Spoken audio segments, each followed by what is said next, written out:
Greetings hex and counter players, and welcome to the second video in my GMT Games MBT series, where we have our first dip into the advanced rules.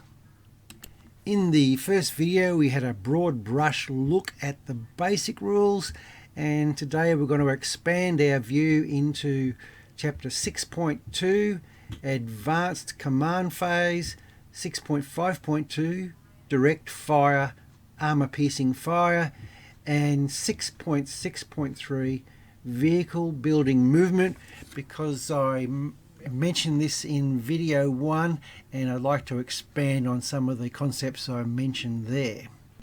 In video 1 I mentioned the basic game command rules being fire, move, short halt, overwatch and no command. In the basic game you can issue a command to every unit, but as now we're moving into the advanced game command phase, that we need to determine the number of available commands. This is a relatively easy step. Each side tallies the number of combat units it currently has on the board or that are preparing to come onto the board. In the scenario briefing, it'll tell you what standard your troops are. In this example here, the Americans are seasoned. The US force in this instance has 15 combat units. We then look at Game Card B, Available Commands. It's a bit of an unusual table, but it works quite efficiently. We first off go to the 10 column, seasoned, and we see that is 6. We go to the 5 column, and we see that is 3. 10 and 5 being 15. So that gives the US force for this scenario 9 commands for this turn. In the next turn they may have lost units due to combat or received reinforcements, so the amount of commands can vary from turn to turn. Another new concept introduced at this stage is command range. This is based on the formation grade, being elite at 2 hexes down to raw at 0, which means have to be in the same hex. The command range allows units to share commands. The concept is best understood by having a look at example 1. The Force US vehicles are all part of the same company with seasoned formation grade. A1, A2, A3 are within the 1 hex command range of one another. Unarmed unit A4 is counted as an active unit because it is within the 1 hex command range of combat unit A2. However, A4 is not within combat range of units A1 and A3. Units A1, A2 and A3 may all share the same unique command.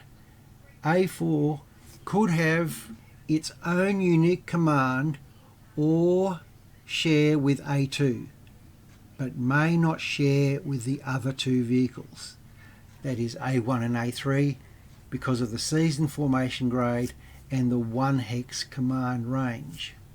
A group of units can share a fire command as well, and this is detailed in 6.2.1.1.4, a bit long-winded, but it works very similarly to the movement regarding formation grade and vicinity to each other.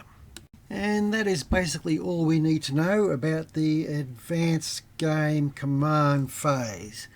That the number of units commands are predetermined by their number, and their formation grade can determine what range they have to adhere to share commands. The basic direct fire rules are covered in 4.4.1, so now we'll have a look at the advanced direct fire rules in 6.5.2. I am going to continue to focus on the main battle tank, so regarding AP number of hits, all we need to know is N normal rate of fire. what is of more interest to us is the AP hit angle. And as you can see by the diagram there are 6 hit angles: front, front side, and rear. Now this is determined by observation. So after determining the hit angle, a D100 is rolled, and compare the tens result to the values listed in the hit angle row in the AP hit locations table on game card A. The single dice roll is used for damage determination. So let's have a closer look at the AP combat. So first of all, we have determined that the target has been hit. So the next step is, by observation, determine the hit location. Then we roll the D100 and consult the AP hit locations table on game card A. So in the example, it's a front side hit and the D100 is 76. So looking at the AP hit locations table, we can see that 7 is a hull side hit. 6 is used for damage determination, and I'll discuss that in a moment. There are 2 exceptions in the AP hit location die roll. If 1 is rolled and the shot was falling, a deck hit has occurred. Otherwise, refer to the AP hit location table. So if it was on the level, we just go straight to the AP hit location table. If 10 is rolled, a track hit has occurred. A track hit ends the sequence because that is the damage for that strike. Otherwise, we need to determine if the hit penetrated the armour, and we do this by comparing the firer penetration value with the target defensive information table on the vehicle data card. So let's have a look at that. In this example, we're going to say the M60 had a ping at the T72 at extreme range. So you can see there in the extreme range column for the M60, the penetration value P is 72. We then go to the defensive information section on the T72 card. We've already said that it's a hull side hit. So HS on level ground is 29. So that is clearly a penetration. So with the singles number from our dice roll, which was 6, we then refer to the AP damage table on the M60's vehicle data card. So we can see there a 6 is a knockout, so nice shooting by the M60. The damage detail is also listed on 6.5.2.6 in the advanced rules, and there's nothing really new there. 2.7.1 has a bailout roll for the crew, so that's pretty straightforward. It's also based on the formation grade, so something else for you to consider. There is still plenty of armour-piercing goodness in Chapter 6.5, but I think that should get you off to a pretty good start. So now I want to move on to the third of our topics today, and that is vehicle building movement. So let's review buildings in the basic manual, and in particular the section vehicles may freely enter building hexes as they are not actually entering the buildings themselves, but are in the alleyways between the buildings. Therefore, any vehicle located in a building hex is actually occupying alley-type terrain. So the T72s in the building hexes in the basic rules video were in alleyways, but there is a way they can actually get into buildings and have that extra defensive factors. The tech indicates that an alley is at 0 height, it is light cover, costs 1 movement point to turn, and 2 movement points for tracked and half-tracked vehicles to move through. Chapter 6.6.3 details how vehicles move into buildings. So a vehicle that is entering or exiting a building must roll for damage. We then refer to the building effects chart on game card B, the vehicle into section. Determine the building type, whether it is wood, brick or stone, then roll 100 and add 5 times the defence factor of the vehicle. So in the M60 A3's case, that would be 5 by 6, which equals 30. You then refer to the building's effects chart, consult the hit column, and that will tell you whether the vehicle is damaged or not. So a roll of 51 plus 30 would be 81, so that would mean there was no damage to the vehicle, to the M60.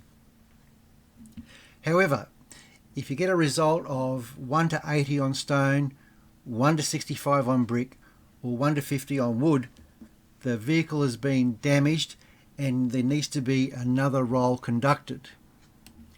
Roll D100, then consult the TK and damage columns. If the roll falls within the TK range, the track has been damaged and mark the vehicle as such. It can still move into the building. If the result is within the damaged range, another 1d10 roll needs to be conducted to determine what type of damage. A roll of 1 to 4 means there is turret damage, otherwise it is hull damaged, so mark the vehicle accordingly. So it is a bit of a chore to enter and exit buildings, but it is pretty well laid out there in 6.6.3, so it is an option to get your defence factors up for your vehicles, and they can be pretty hard to dig out once they get in there.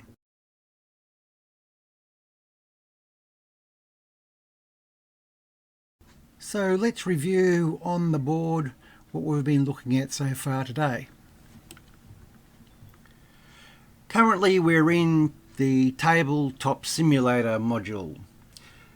So you can see these 3 units in formation. They have moved 11 hexes along this road. As they've maintained their formation and moved along the road, they can all share this one move command.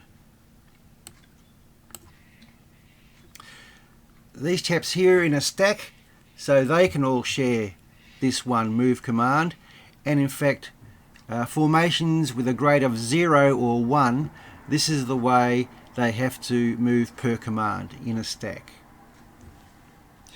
So if we move a little bit more to the right, oops, and then we'll see another situation here. So we have these 3 units here. Can they share this move command? So the answer is no, they can't, because there can only be 1 hex apart to share this command. If they're an elite unit they could, because then they would have 2 hexes apart. But as a seasoned formation they only have a range of 1. So what they could do is move this chap to here, the start off position, and then they could share the command. So this chap here would move to this hex here, and that would cost 2 points, 1 for the crest and 1 for the clear terrain. Same for this guy here. So this guy moving into here, it's rough terrain, so that would cost him 4 movement points. Having only 1 movement point left, he could not move into these hexes here. So that means that these guys, although they have 3 movement points left, they cannot move any further because they're sharing the move command with this unit here.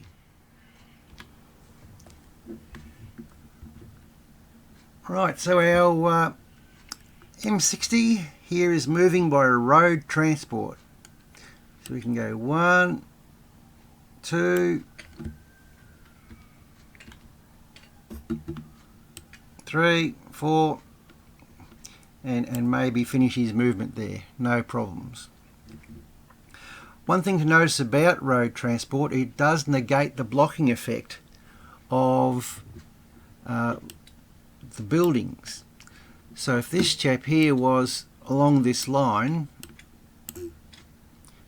he could then see this guy while he's in road transport. So that's something to note when you have your units in that road transport mode. In these situations, they can be seen along the road.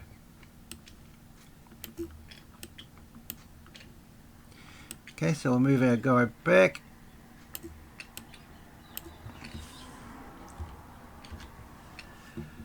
So let's have another go. This time we'll use the 5T movement.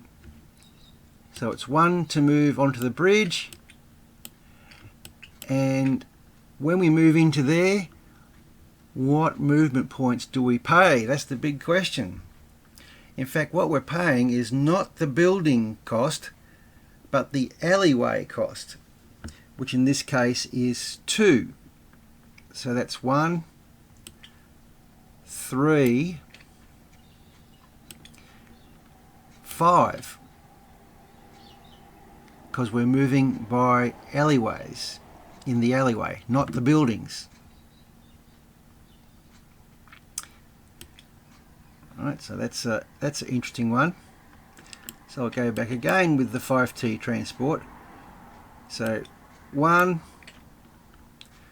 we could say 3 to there. Then we could say we want to move into these wooden buildings.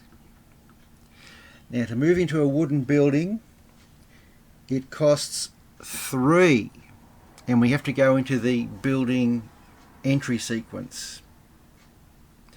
So that's very different. And if you wanted to move into these buildings, the red tiled roof indicates that it's brick. So at this stage we've moved 3 points, and it costs 3 to move to there, so we cannot move in the same turn. So if we wanted to move into that location, we have to go to the building, a vehicle building entry sequence, which is detailed in 6.6.3. So this M60 here is in the alleyway, and now the vehicle wants to enter this wooden building hex in the wooden buildings. So we have to roll 100 and then add 5 times the GP defense factor to the result. So let's say he rolled 50. The GP defense factor is this one here. It's an alphanumeric number in the defensive information panel, 6A.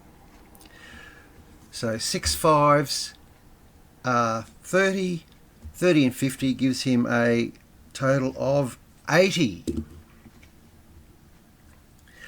We then check the hit column of building effects table for that building type. So wood, a hit is scored if the roll or the modified roll is within the range of 1 to 50. So at 80, the vehicle can get into that hex at no damage.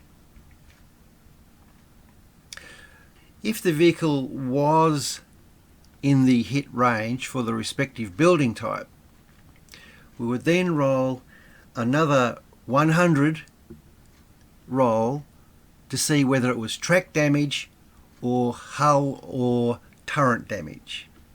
So for wooden buildings, 1 to 80 would be track damage.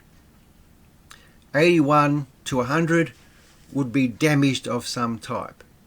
So then a 1d10 is rolled, and 1 to 4 is turret damage, and otherwise it is a hull damaged, and so you put on the appropriate marker. The lucky last for today is 6.5.2, the direct fire step, where you're introduced to the AP hit locations table, and on the vehicle data cards the AP damage and defensive information sections. In the example we have the M60A3 in the Woods hex firing on the T72AV in the Crops hex. So the M60 has rolled a hit. So then we roll 100 and we get a result, for instance 34. So the tens dice, you refer to the AP hit locations table, front aspect of the T72. The result is TF, or a turret front. Then we check for penetration. So refer to the M60 vehicle data card, APF SDS ammunition, short range gives us a value of 96. The T72 vehicle data card, defensive information table, TF is 90. So the penetration has been achieved. Refer back to the M60 AP damage vehicle data card. 4 equals knockout. So the T72 counter is removed and replaced with a KO marker. In the next example, the T72 aspect has changed to front side. So once again, we presume the M60 has scored a hit. So roll 100, in this case 33 is the result. So target aspect, front side, short range. Tens, refer to the AP hit locations table, result current side. M60 vehicle data card, APF SDS is 96. T72 defensive info table, level ground, TS is 41. So once again penetration has been achieved. The M60 AP damage table, the single roll of 3 equals damaged. So you need to put a damage marker on the vehicle. Also, you need to roll for bailout if you're including this rule in your game. So that's pretty much it for the 3 subjects that I've covered today. I hope you found them interesting, and as you can see, it's just a matter of ploughing through the rules until you become full bottle, which takes a while. So anyway, I'll have a look what else I can find on the main battle tank and advanced rules, and we'll finish those off, and then we'll have a look at the infantry and GP fire, which is a whole new subject. So I'll catch you then. Bye.